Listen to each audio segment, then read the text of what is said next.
Hey now, everybody. I'm Shawn Rogers, and welcome to Exceptional Living Podcast. Thanks for tuning in to today's episode. Hey now, it's Shawn Rogers, and welcome to Exceptional Living.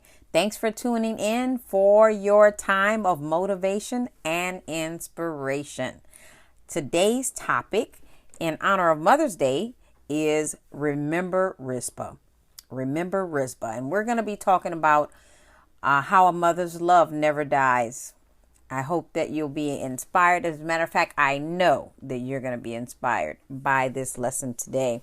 You know, Mother's Day is traditionally the day when children give something back to their mothers or their mother figure. Or you may have a father who's your mother figure. Whoever your mother figure is, give them something. And if you can't give them something tangibly, just give them your love and let them know how much you care.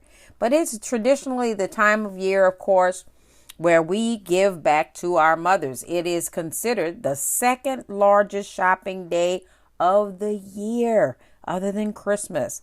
And so we like to give back to our mothers for all the spit they produced to wash our dirty faces, the old gum they held in their hands when we weren't supposed to have it, all the runny noses they had to wipe and the bloody knees that they had to put band-aids on, and even kiss the little bobos. But this is the day that mothers and mother figures are rewarded for washing all the sheets in the middle of the night and driving kids to school when they miss the bus and enduring all the football games in the rain and the dance recitals for hours before your part ever even started.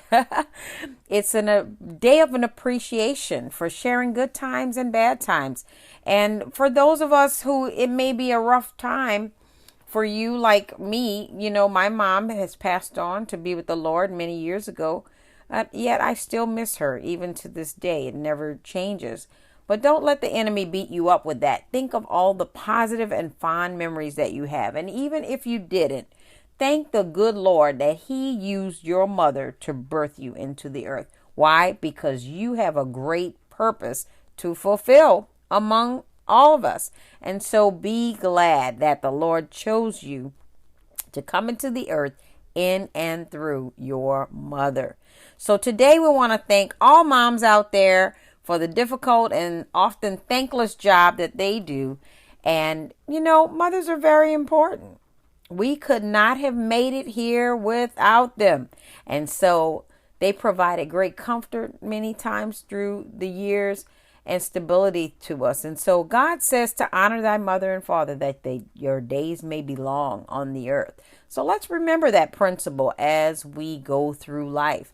Our backdrop today is from 2 Samuel chapter 21, verses 8 through 14. And it reads, "But the king took the two sons of Rizpah."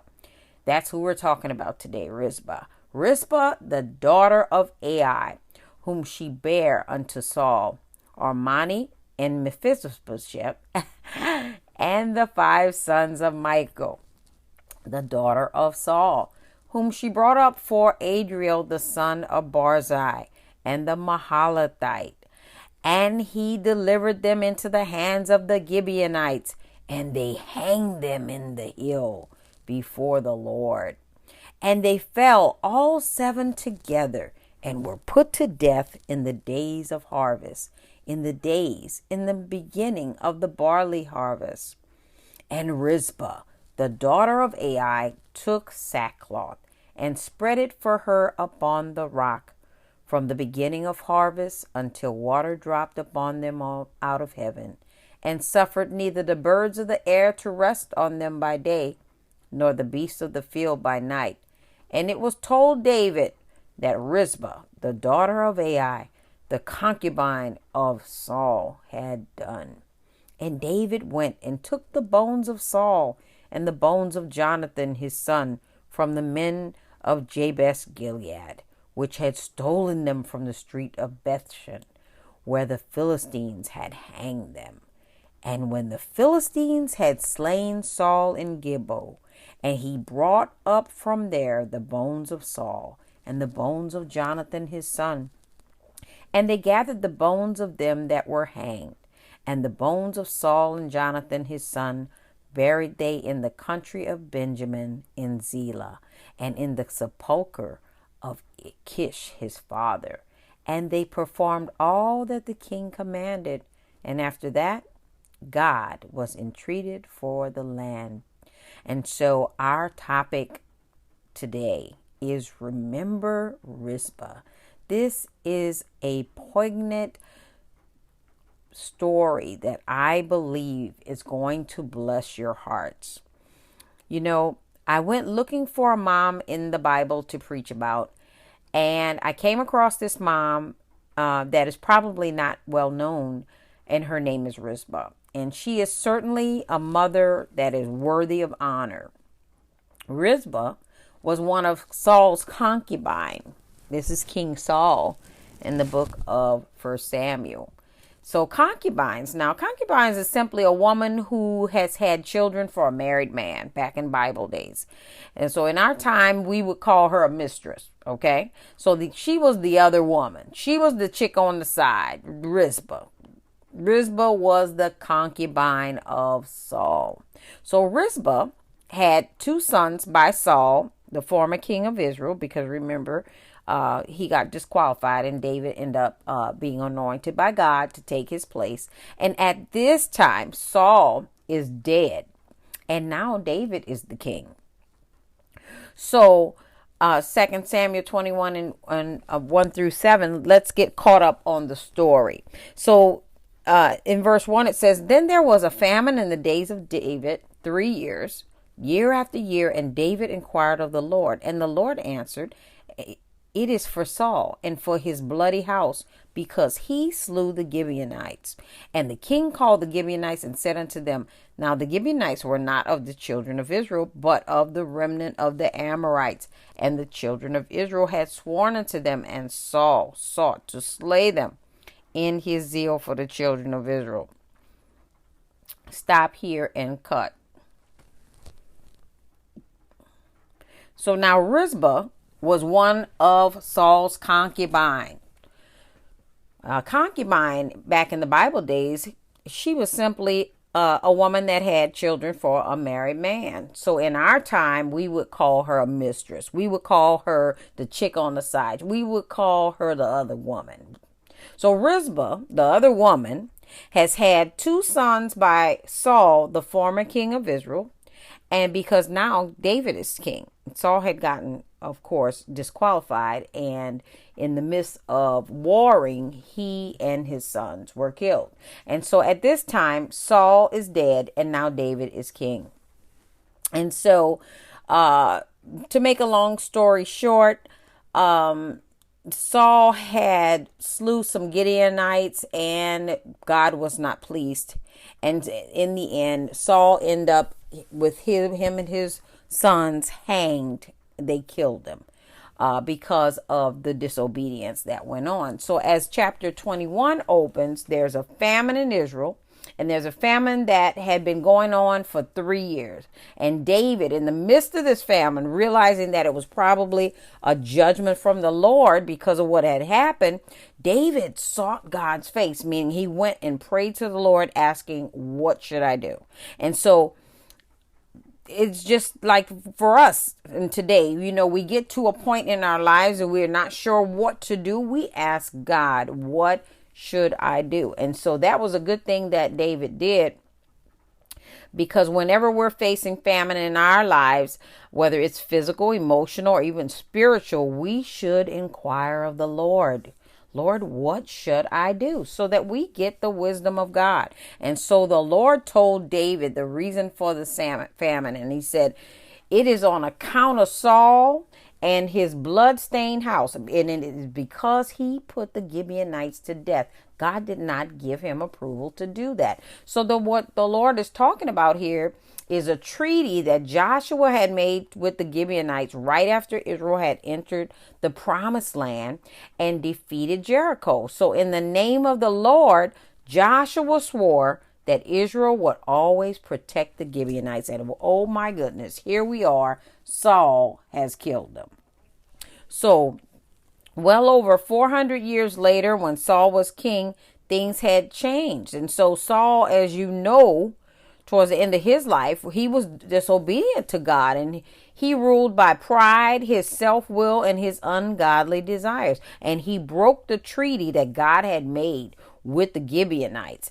And that is why God brought a famine to the land, because of the disobedience. And so God's people had broken the treaty that had been made in the name of the Lord. And so David called the Gibeonites to his throne room and asked them what he could do to make amends for what Saul had done. So here it is.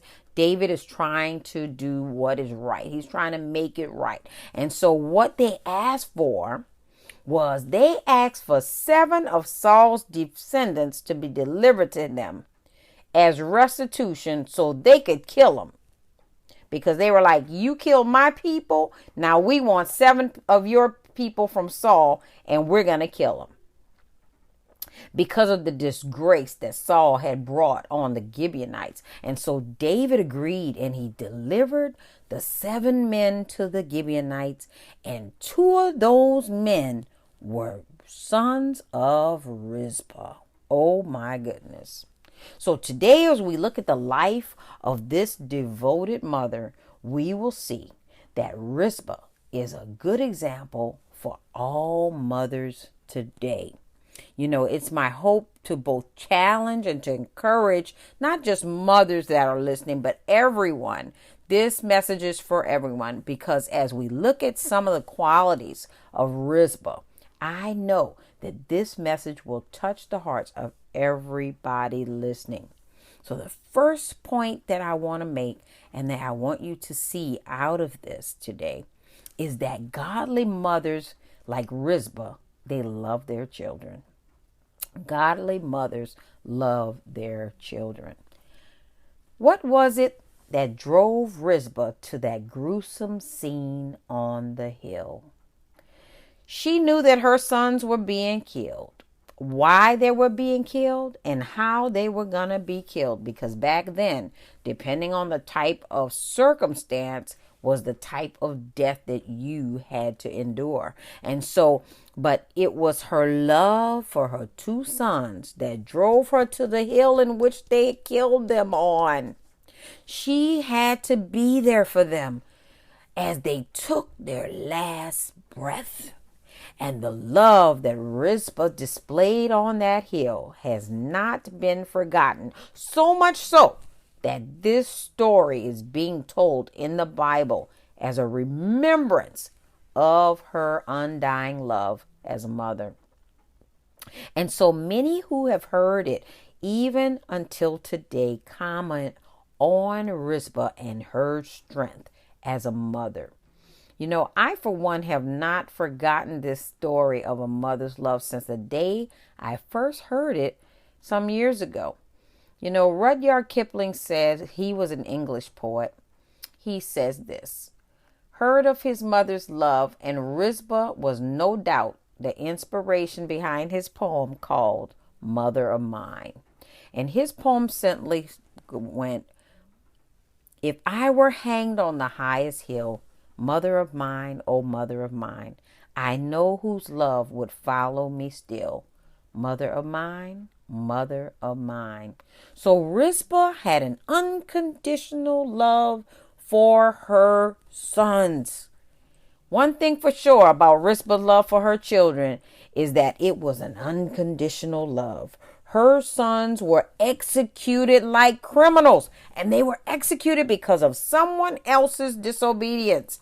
They had nothing to do with the fact that the Gibeonites had been killed, but they end up being a part of this horrible situation. And so she loved her sons with all her heart. And she loved them so much so that she refused to allow them to lie on that hill and be eaten by birds and animals. So even in death, she stayed true and she sacrificed for her sons. I tell you about a mother's love. Mother's love is unconditional. And godly mothers like Rizpah, oh, they love their children. I don't know about you, but I love my children as well. And I'm sure that you do too. A mother's love is unconditional. And let me point out that the Hebrew word for mother not only refers to a biological mother, but for a stepmother or a relative who has assumed the role of a mother in a child's home. So the Bible's already given us the way in which we should love children. So we know that a mother's love, not just a biological mother's love, but a mother figure's love, is unconditional. And so mothers should love their children just as they are, because God loves us just the way we are. And so now, they may not approve of what their children are doing in life. They may not approve. I'm sure Saul's mother didn't approve of what he did, some things that he did in life, but I'm sure she loved him just the same. And so now, here in our story, much like God loved the world, this mother loved her sons unconditionally. You know, God loved us so much, he sacrificed his son's life, Jesus Christ, that we might be free, that we might have eternal life. And so a mother's love is unconditional. Unconditional. And then the second thing I want you to see is that a mother's love can be in an undying love, because Rizpah had an undying love for her children. And sometimes simply saying you need to love is not enough. And since our world has perverted love in some ways, many don't really know how to love unconditionally or to have an undying love for someone else. So I want to try to make love very specific and very practical today on our episode for mothers and for dads and even for guardians. 1 Corinthians 13, which is called the love chapter, verses 4-7, it says that love is patient and love is kind. Love is not jealous or boastful or proud. Love is not rude. It does not demand its own way. It's not irritable. It keeps no record of being wrong. It does not rejoice about injustice, but it rejoices whenever the truth wins out. Love never gives up. Another version says, no, love never fails. It never loses faith, and it's always hopeful and endures through every circumstance.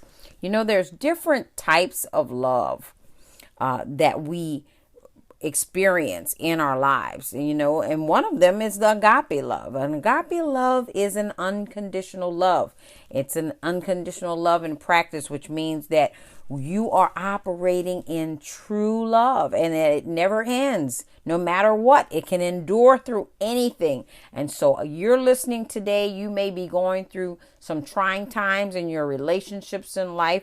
Just know that love never fails. Continue to love, because it is the one thing as humans that we eventually respond to, and we are made to love. And so we should embrace that. You know, and this applies to all relationships, not just mothers and sons, and it applies to marriage. It applies to any relationship you have with another person that you care deeply about. And so let's look at verse 10 in 2nd chapter, chapter 21. Let's back it up a little bit and let's look at verse 8.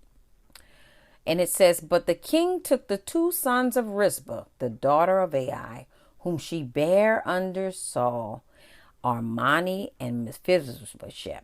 I can never say that one. And the 5 sons of Michal, the daughter of Saul, whom she brought up for Adriel, the son of Barzai. And he delivered them into the hands of the Gibeonites. He went and brought the 7 men, and they hanged them in the hill before the Lord, and they fell all 7 together. What that means, that they died together, and were put to death in the days of harvest, in the beginning of the barley harvest. Well, our episode is up for right now, but go ahead, listen on to the next episode to hear in part 2 of Remember Rizpah. You don't want to miss the rest of this. Well, our time is up for this episode.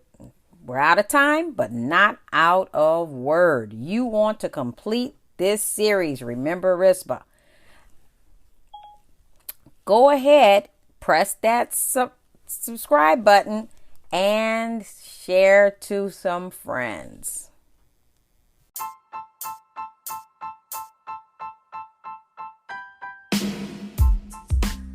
Well, our time is up. Thank you for tuning in to Exceptional Living. Don't forget to subscribe, leave us a 5-star rating, and tell your friends. And don't forget to live exceptionally.